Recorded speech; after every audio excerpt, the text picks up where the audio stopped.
ये तस्वीरें राजधानी दिल्ली के जंतर मंतर की हैं। तस्वीरों में तख्ती लेकर अपना विरोध जताते ये लोग all India Muslim personal law board के सदस्य हैं। इनका ये विरोध वक्फ संशोधन विधेयक 2024 के खिलाफ है और इनके इस विरोध को कई विपक्षी दलों का समर्थन भी प्राप्त है। एक तरफ होली के बाद जब फिर से बजट सत्र के दूसरे चरण का आगाज हुआ, तो दूसरी तरफ all India Muslim personal law board वक्फ संशोधन बिल के खिलाफ जंतर मंतर पर धरने पर बैठ गया।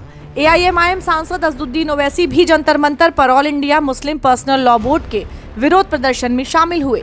वैसे तो ओवैसी वक्फ संशोधन के लिए बनी JPC कमेटी का भी हिस्सा हैं, लेकिन फिर भी वो हमेशा से ही वक्फ संशोधन विधेयक की खिलाफत करते आए हैं।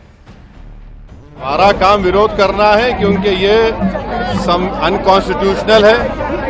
ये बिल वक्फ की जायदाद को बचाने के लिए, एनक्रोचर्स को निकालने के लिए नहीं, ना उसकी इनकम को बढ़ाने के लिए, बल्कि वक्फ की जायदादों को खत्म करने के लिए, मुसलमानों से उनकी मस्जिदें, दरगाहें, खानखाहें, कब्रिस्तान को छीनने के लिए इस तरह का प्रोविजन उसमें रखा गया है। तो इनकी नीयत खराब है और ये चाहते हैं कि देश में और दूरियां बढ़े दो बड़े समुदायों में। AIMPLB इस बिल को वापस लेने की मांग पर अड़ा है, तो वहीं वक्फ संशोधन बिल के खिलाफ जंतर मंतर पर हुए इस हल्ला बोल को BJP सांसद और JPC अध्यक्ष जगदम्बिका पाल ने महज राजनीतिक विरोध करार दिया है। वक्फ संशोधन विधेयक को लेकर विपक्षी दल भी सरकार पर लगातार आरोपों के तीर चला रहे हैं। संसद से लेकर सड़क तक वक्फ संशोधन विधेयक को लेकर हंगामा जारी है। सपा हो या कांग्रेस या फिर अन्य विपक्षी दल, सभी ने एक सुर में all India Muslim personal law board की मांगों का समर्थन किया है। दरअसल all India Muslim personal law board Bharat के मुसलमानों के अधिकारों की बात करते हैं, लेकिन वक्फ संशोधन बिल के खिलाफ उनके इस विरोध को BJP की नावाजिब गुजारिश कहा जा रहा है। BJP का साफ कहना है कि ये बिल गरीब मुसलमानों के हित में है। BJP ने यह आरोप भी लगाया है कि तुष्टीकरण की सियासत करने वाले दल all India Muslim personal law board के धरने का समर्थन कर रहे हैं। दरअसल संसद के इसी बजट सत्र में सरकार वक्फ संशोधन बिल को पारित कराना चाहती है और इसी बात को लेकर विपक्ष हंगामा कर रहा है। हालांकि कुछ विपक्षी दलों ने इस पर हो रही सियासत को गलत बताते हुए वक्फ बिल संसद में पेश होने से पहले प्रतिक्रिया से इनकार किया है।